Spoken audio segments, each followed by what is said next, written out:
Bonsoir à tous, je suis Micteigneux et aujourd'hui, oui, on va continuer sur Jack Portaport. Vous vous en souvenez de cet homme? Ça fait très longtemps que je vous avais pas retrouvé.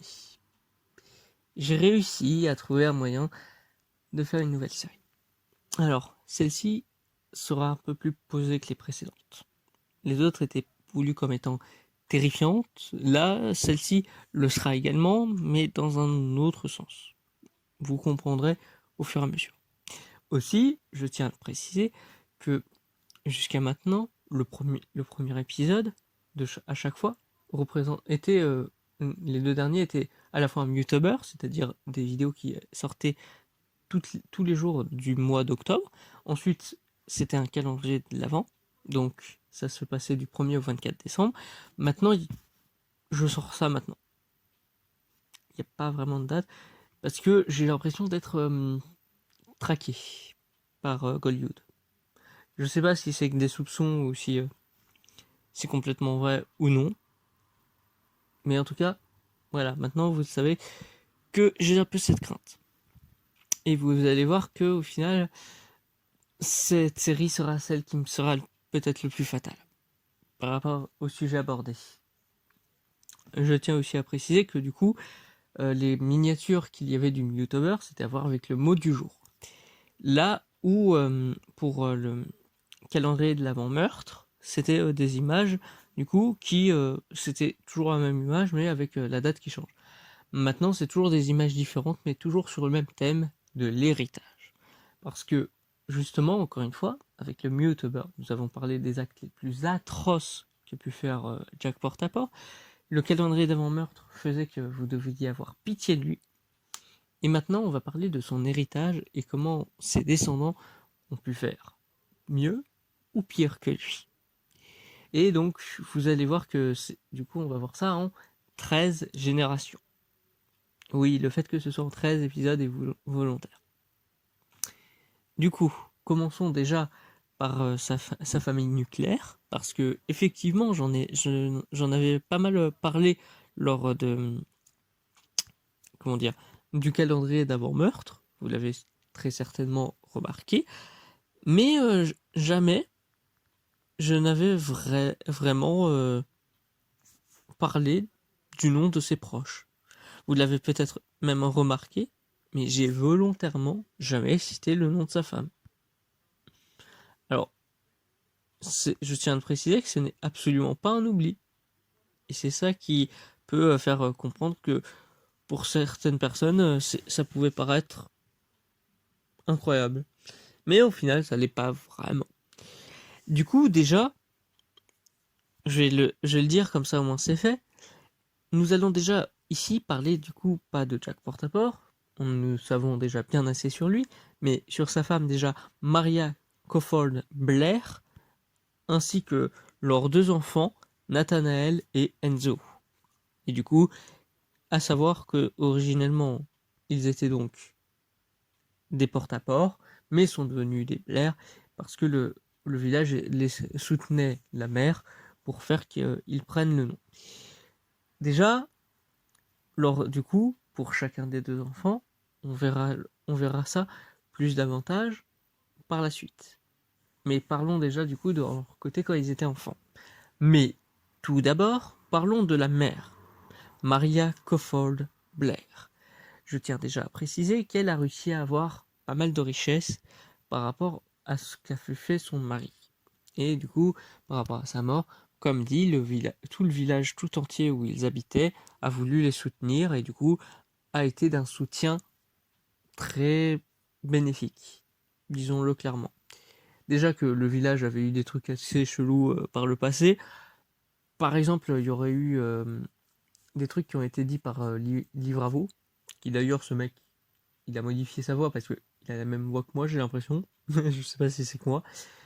Mais bon, dans ce qu'il disait justement, c'est qu'il y avait eu une période dans. Je crois qu'il disait ça dans le Mystère Pic-au-Vent, je crois que c'est ça.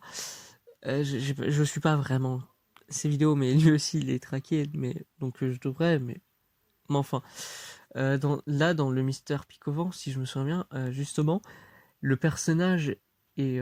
Pas le perso. Il y a un personnage qui aurait été sur dans le village marmottin qui avait apparu avec sa porte magique.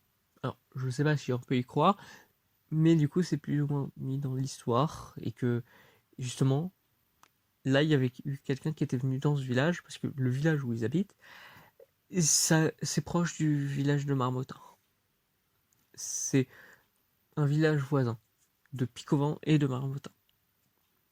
Voilà, pour que ce soit plus ou moins clair. Et j'imagine que c'est même pour ça que Goldiu dit y aller. Je sais pas, peut-être pour les trucs magiques. Je sais, j'en ai aucune idée.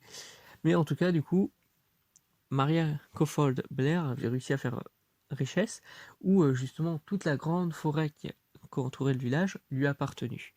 Et elle était, et ce qui était assez incroyable, c'est aussi que du coup elle a pu sortir un livre où elle racontait tout plein d'expériences qu'elle avait fait elle-même au final, quoi. Elle s'est fait découvrir, voilà, parce que en fait elle faisait pas des manifestations. Qu'est-ce que je raconte? Elle, elle avait fait des manipulations sur des jeunes filles. Ce qu'on dit que Golliud aurait fait. Mais on reviendra sur lui davantage, vous comprendrez quand. Mais enfin, du coup, ça a fait très polémique, mais à la fois c'est ce qui l'avait aidé, mais elle a été découverte comme étant une sorcière. Une véritable sorcière.